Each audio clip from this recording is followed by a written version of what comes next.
Thank you. Thank you so much for that beautiful introduction. Let me just switch on my camera. Can you see me? Yes. Yes. Thank you so much, and a very, very warm welcome to our attendees on the call today. In Swahili, our local language in Kenya, we say Karibu sana, which means you're most welcome to this session. As Yahya, I hope I'm saying your name correctly as well. Yahya. Yeah, you are. Yes. Yes. Thank you for the beautiful introduction. As she has said, I'm a communications and marketing consultant in Africa, and I've done collaborations within the IMA market, the West market area, and the South market area. And as we start this session, I'd like to request all of you to just say hello, say habari, say hi in your local language and indicate which country you're in on chat. Like if I say it in Kenya, it'll be Jambo, and I'm from Kenya. Thank you, Davis. VP Shelly. Kenyan. I can see you on Oriana, Ugandan. Okay. Feel free for others to actually chime in. Share, how do you say hi? How do you say hello? How do you say bonjour? How do you say, yeah, I can see Dumela. I can see yoga. I can see, Uriomamber. I hope I am not butchering these words. I can see Maki, which is Twi in Ghana. Good. Okay. Beautiful. Our languages are very beautiful, actually. Okay. I had a presentation. I can just present it on my end because I didn't make it to send it to you. Yes. You'll just confirm if you're able to see my screen. Let's see.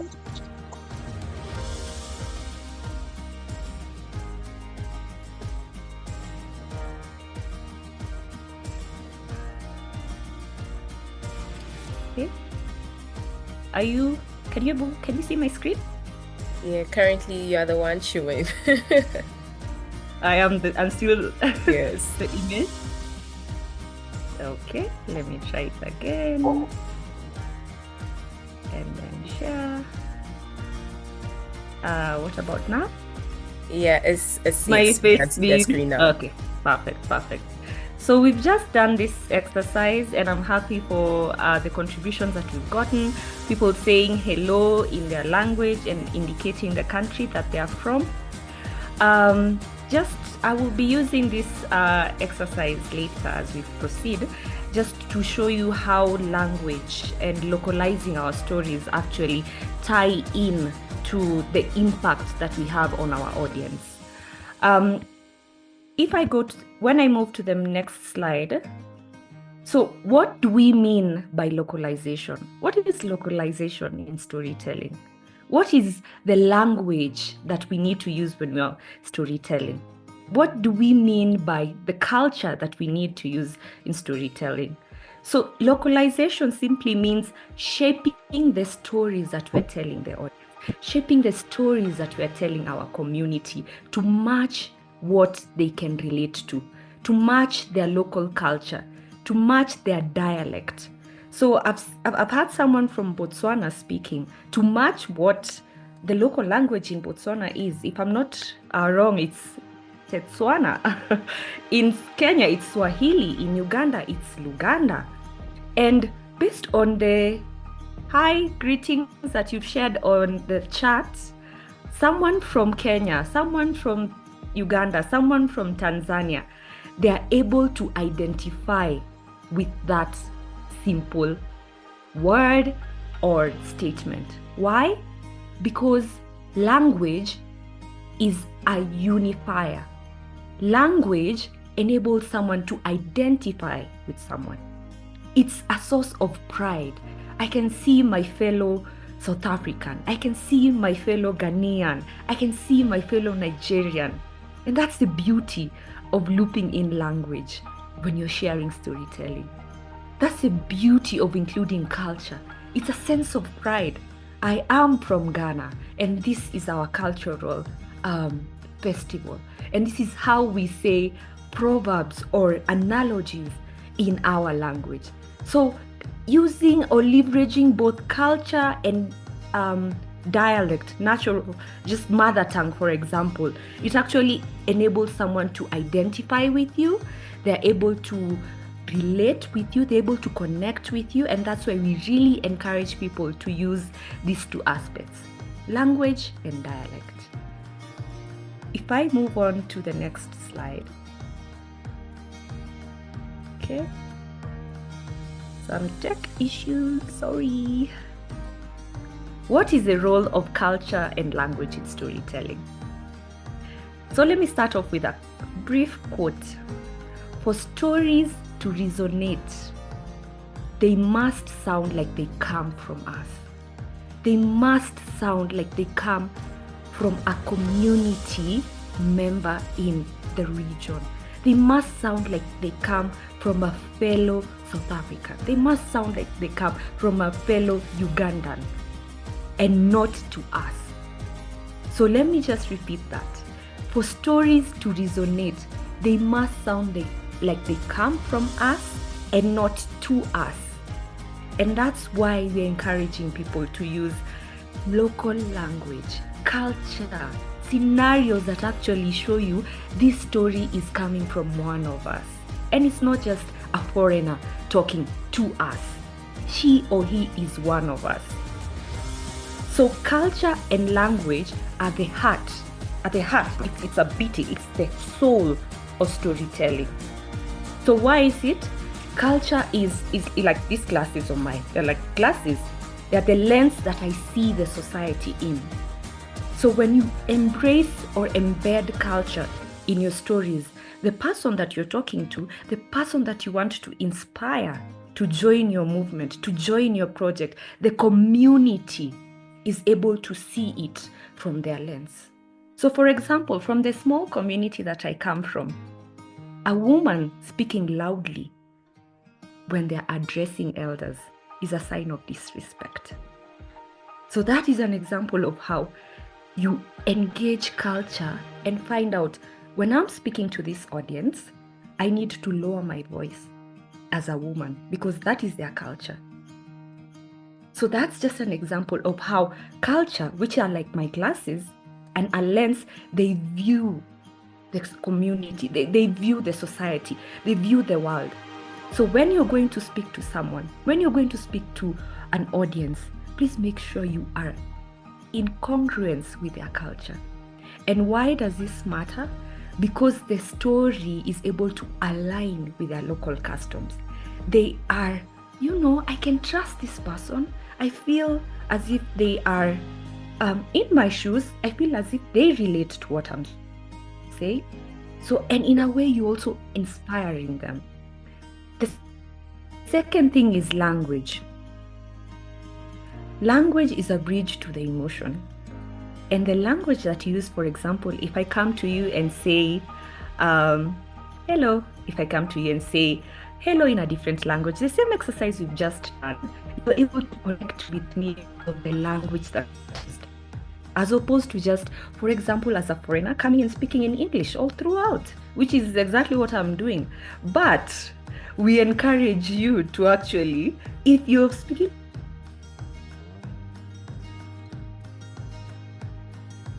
to an audience in Uganda, we encourage you, please go learn their language. Go and greet them in their language. You immediately start connecting and feel that this person is actually interested in me because they've learned my language. So why does this matter? Language carries more than words. It carries emotion. As I mentioned, when people were actually listing the countries, then the language they say hi in and the country, you could feel a sense of pride when you're saying hello in your language. You want the people to be able to see, I am from Kenya, I am from Egypt, I am from East Africa. It's a sense of pride that you're feeling. It's a sense of belonging that someone will see, this is a Kenyan, this is a someone from a different country, etc. Okay, then if I can move on to another practical example, why does localization matter? There's a famous quote that Maya Angelou said, and I'm sure maybe a number of you are familiar with it. People don't remember what you said at times, but they remember how you made them feel. They might not remember the statistics, they might not remember the, some details, but they will remember what you made them feel. And that is why embedding things like language and culture really helps when it comes to storytelling, especially when you want to pass a message to a community. You want to inspire them to join you in your project. You need to evoke certain emotions through your storytelling. So why does localization matter? 3 key things. It builds trust and connection. It makes stories more memorable. They relate, they connect, and it increases engagement and action. So for example, if you go to a community where most of the people there are a certain community in a certain language, and you start using their language, do you know you might get more people on board on your project? You might actually get a higher number as opposed to what I am doing, speaking in English versus speaking in their local dialect. So this is the beauty of localization in our storytelling. As you can see on that slide, language is power. Language is power. It can connect us or it can isolate us. So it's a very, very powerful tool when we are sharing our stories. In terms of the pillars of localization and the practical strategies that you can use, the first thing that you need to be quite aware about is that when you are mapping out your audience, you cannot localize something that you do not understand. That's why you need to be able to know who you're trying to reach. What language do they speak? What platforms do they use? So for example, if I'm going to a certain group of community leaders for a cooperative, they're slightly on the older level. So when I'm talking to them, if I am going to be leveraging digital media, will I be talking to them about TikTok? Or will I then be talking about a platform like Facebook, where most of them are? So that's why we say you need to understand the people that you're talking to. You need to map them out, because you cannot localize what you don't understand. Who are you trying to reach? Are you trying to reach the youth? Yes, you'll find them on TikTok, our Gen Zs. They're there. Virals and reels going around, they're there. So you need to understand who you're speaking to and then localize it. Bring it home, as we say. Okay, then in terms of the dialect expressions, language is tied to our identity. Engage ambassadors or local representatives that are also local storytellers. You can train them. You can share the vision that you have and let them tell the stories. You'll find that, for example, when you go to a certain community or a certain region, there are people who speak and everyone listens. There are people who can stand in front of people and they will say, even if it doesn't make much sense, but they are influencers. They will speak and people will listen. Can you imagine getting such a person in your project and they are able to engage the community, and the community is then able to help you drive the project? And that's why local dialect is important, because they can speak in their language, they can speak in Luganda, they can speak in Aki, they can speak in Twi, in Ghana. So that's why local dialect is important. You can also use things like audio-based storytelling, collaborating with the radio stations, so that if it's a person with low literacy, they're able to also see what you're doing. In terms of cultural expressions, let's tap into things like the symbols, analogies, proverbs that people use. Let's frame our stories. We can frame it in relation to festivals. And let me just go to this next slide, and feel free to just share with me what you're seeing on chat. These are festivals in different countries. And I know most of the projects here are likely engaging in zero waste. So, for example, one of the pictures clearly shows beautiful dancers from our neighbors, Botswana. Another beautiful photo on the left side shows our beautiful women in Ghana. Another photo on the right shows our strong Maasai men in Kenya, in Tanzania. And you know, such festivals, for example, if I can just give you a practical example, such festivals can attract people, can attract so many people. And what happens? Sometimes they come and litter. You see how you're bringing the story close, you bring the story home. You can give an example of the festival where Maasai warriors come to Nairobi town, and they pull such a crowd. And what ends up happening? Plastic. So we can tie our project around that. And as a Kenyan, I would understand, because I relate to the culture, the Maasai culture. As a person from Botswana, I would understand to the beauty, because I relate to what I'm seeing, the beautiful dancers. As a Ghanaian, I would understand these weddings. So many litters, so many plastics are littered during that day. So that's just an example of how you can embed culture in your stories.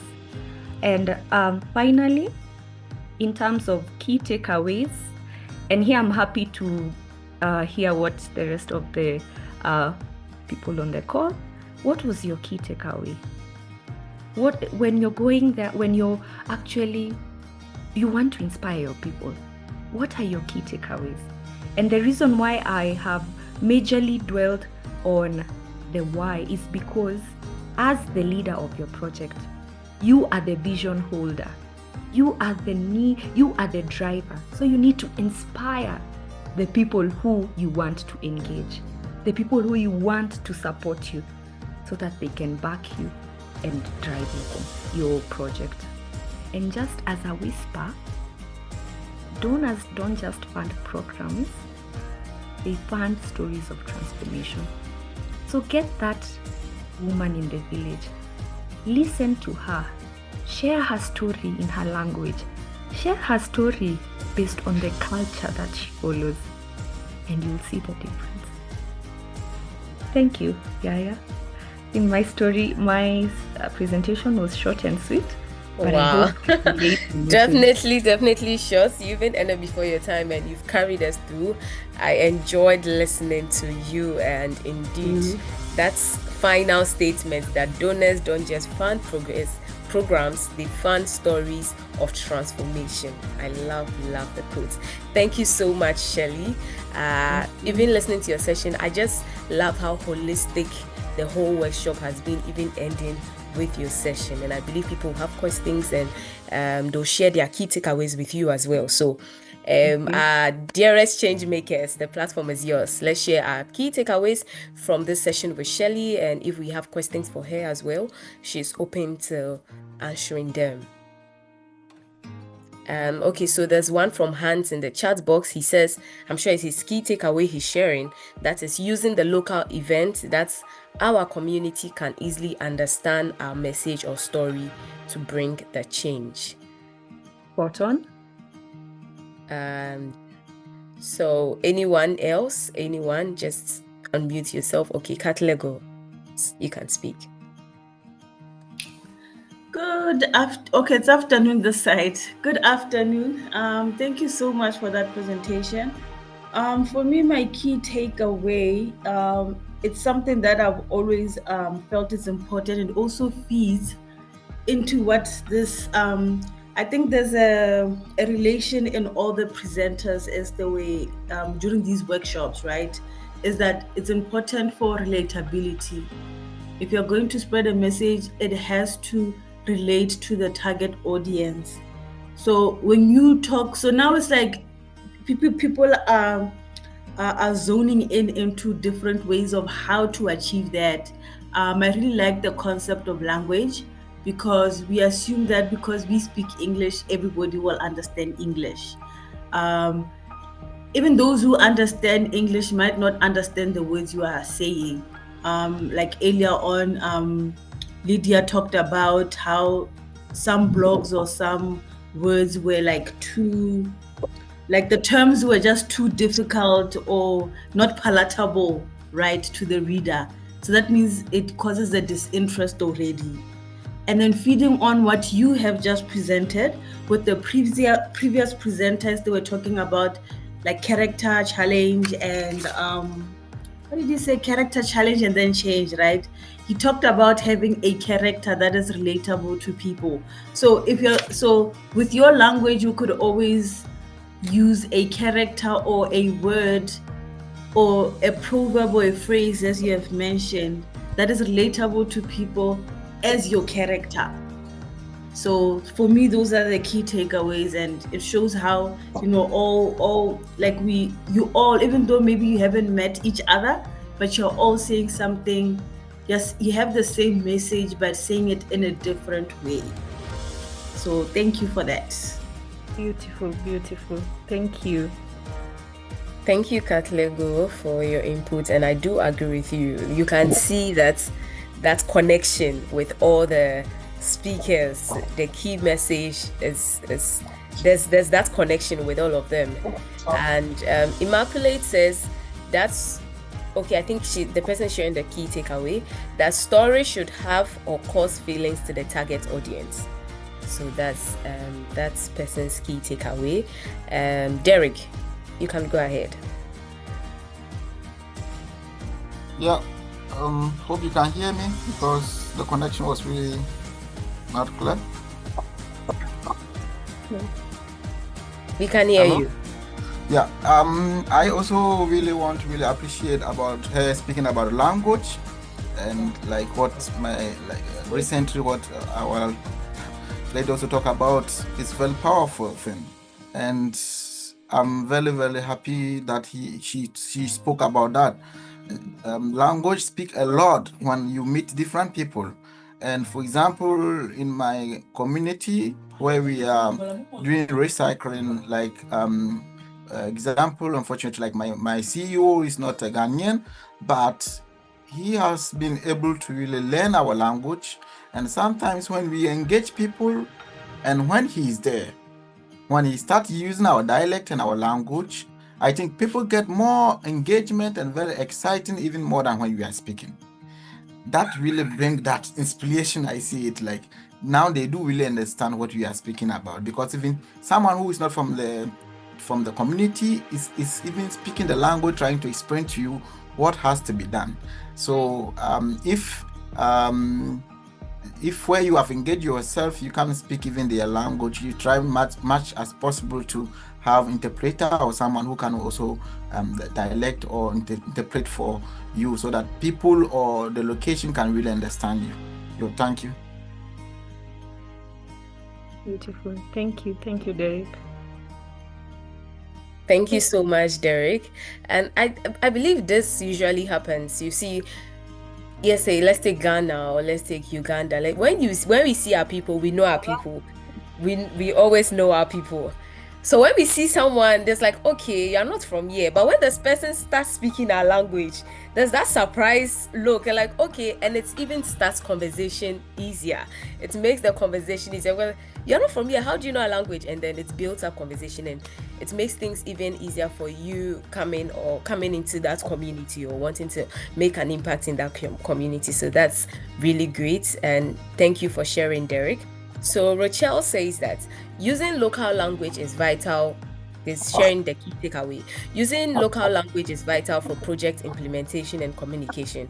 I think I relate with that because we always get the message across more when using local language than English. Okay, let me see. For our local communities, it also assists in really understanding deeper issues in community than just surface level. I really love that key takeaway. That's really true, and even more relates with what Derek shared as well. So we actually have more time. We have 15 minutes more before the end of your session. So we can take more. If you have any additions, Shelly, you can definitely do that. And we can also take more questions to our amazing change makers. We have more time. Okay, so Bisa. All right, Shelly. It was a very, very, very great session we had here. You have a very soothing voice. You should have a podcast. Thank you. Thank you. So my question is, we are in different countries where we have different languages. So you see, maybe in Ghana, we have more than 10 different languages, and you want to pass a message around. It, an extent, it feels tasking, because then it means you have to communicate in 10 different languages for the same project. How do that? I think that's one of the reasons why we end up resorting to English, because we feel it's the more baseline language that everyone should understand. How do we have a balance in countries where we have multiple languages? How do we find a balance in putting out our campaigns, in our communication, so that everyone feels a part of it without being left out? Okay. Thank you very much for that question. And it's a timely one, because in most of our countries, you'll find there are various sub-communities. And these sub-communities have different languages. And what then happens is that when you are addressing a cosmopolitan sort of audience, what you need to ensure is that even if your whole story is not in relation to a certain, is not in line with a certain language, you can mention bits and pockets of each language to ensure everyone in the audience, or at least a big chunk of the people in the audience, are able to see something that resonates with their language. That's one approach that you can use. You can also be targeted in terms of the people you engage. You can go, for example, to a certain community in a certain region that you know they speak this certain language.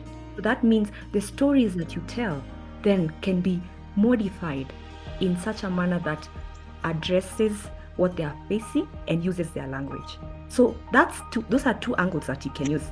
A crowd or an audience that is from different ethnicities, from different groups, and you're able to just have snips of different languages incorporated in your story to show that you are interested in that person from community X. You are interested, you actually took your time to research. This proverb actually relates to this person in Y community. So that's how you sort of phrase your storytelling in such a scenario. But if you're able to target, again, as I mentioned, you need to understand the people you're talking to. If you're able to target a group that belongs to a certain community Z, that way you can tailor the content specifically for their community. So I hope I've answered your question, Bisa. Yes, please, you have. But then it gives me a follow-up question. Yes, please.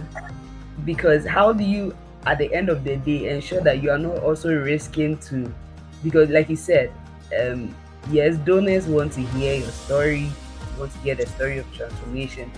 You're trying to make sure that it's also relatable with the language bit, with the culture bit, but how do you ensure that you are not also risking your story in adapting to just the culture you find yourself?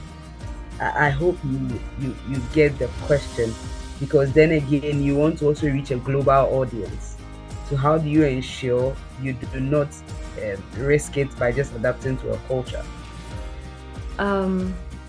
One of the things that I've noted when it comes to engaging founders, engaging people who are driving social impact projects, is that they start from the grassroots level. So it actually shows that this person took their time to engage the people at the grassroots level to drive this change. So in one angle, you can look at it that way. You're engaging the grassroots level to drive the change that you want to see globally. You're starting with where you are. You're starting with your community. You're starting with your region. You're starting with your continent, and then you take it globally. So that's one way that you are able to. I hope I've answered your question, because I would have wanted to ask you to rephrase it, but according to what I understood, that's why I gave you that answer. I hope I've answered your question, Lisa. Yes, partly. But what I was asking was to make sure that yes, you are adapting, but in your adaptation, you don't end up like satisfying a culture and at the risk of your global audience. So Yes, you're right. That's what I was You're right. looking. You're right, though. You're right. You're very correct, actually. You need to have a delicate. It's a delicate balance. So you need to balance the two audiences, because when you're speaking to them, you're also having maybe potential donors in your space. So you also Exactly. you need to balance and read the room and understand the people that you're talking to. Right. Thank you. Okay, thank you so much, Shelly, and thank you so much, Bisa, Lydia, for the question. So Davis also shared in the chat that I think the messages depend on the platform used to disseminate the message. Local dialects work well in community meetings and radio talk shows, and I feel English can be used in messages that can cut across different audiences. So yeah, that's what Davis shared. Any thoughts on that, Shelly? Yes, Davis is very right, because that comes under the bit where you need to understand the audience that you're talking to.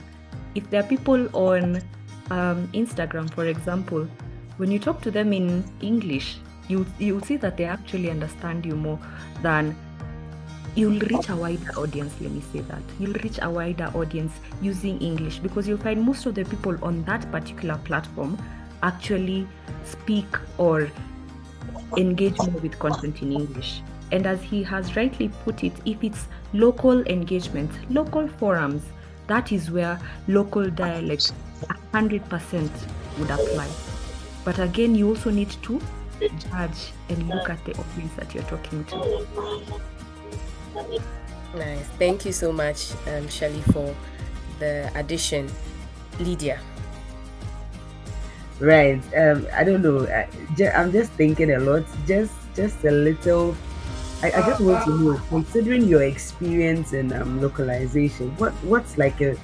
I wanted to share a real life challenge you faced in handling maybe a story or coming up with a publication, like a real life experience you've had that is worth sharing, that we can pick insights from. So thank you for your question. Actually, I'm also a founder.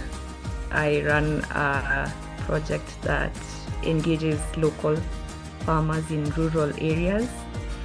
And a challenge that I faced when I was still new, I was ready to take on the world and make impact. So I went to a community and I didn't quite read the room. I spoke to them in my corporate lingo and expected them to actually come on board and support the project. Shock on you when I left there without any leads in terms of participating, people who were interested in the project. But later on, as I progressed in my journey, I went back to that community, but now engaged a youth representative, someone who they all listened to. And do you know, I got around 60% in terms of the people in the room reach out to me. So that for me is a real life experience. Why? Collaborating and co-creating in terms of the language or the dialect or the people in the room is very, very useful. Because as a result of that, yes, I was a newbie, but I still didn't know at that point, maybe I need to get someone from that community who they can resonate with, and then I'll get people to support the project that I am running. So I hope I've answered your question. That's a challenge that I faced. And it can be a way that you can also navigate if you're treading in waters that you're not quite familiar in terms of the community that you're engaging, or in terms of the audience that you're engaging. Having one of them who they can connect to, they can relate to, they can identify with, will help you push the project, inspire the people, push your agenda. Yeah. Thank you very much. That sounds very workable, because actually, in a sense, when we have these people on board, maybe the elders, maybe one elder on board who is speaking to the people directly, just by seeing their elder one is something that will move them to be a part of it. So yeah, I think it's a good way to go. I believe we've all taken notes from it. Yeah. Thank you for sharing. And then just to add on that, as the project driver, as a change maker, you are the holder of the vision. So you need to pass that vision to the person you're co-creating with, to that elder. You are the vision holder. You need to pass it to them, and then he is able to relate to them in a way that they can resonate with, in a way that they can connect with, using analogies in that community, in that specific audience group. Yeah, you are the vision holder. Thank you for that question. Thank you so much, Shelly. That's been insightful. I really love the example you gave and how practical you've made it in terms of the challenge you faced and how you dealt with it. To even know that later on you got 60% of those in the room reaching out to you. That's serious power of collaboration. True.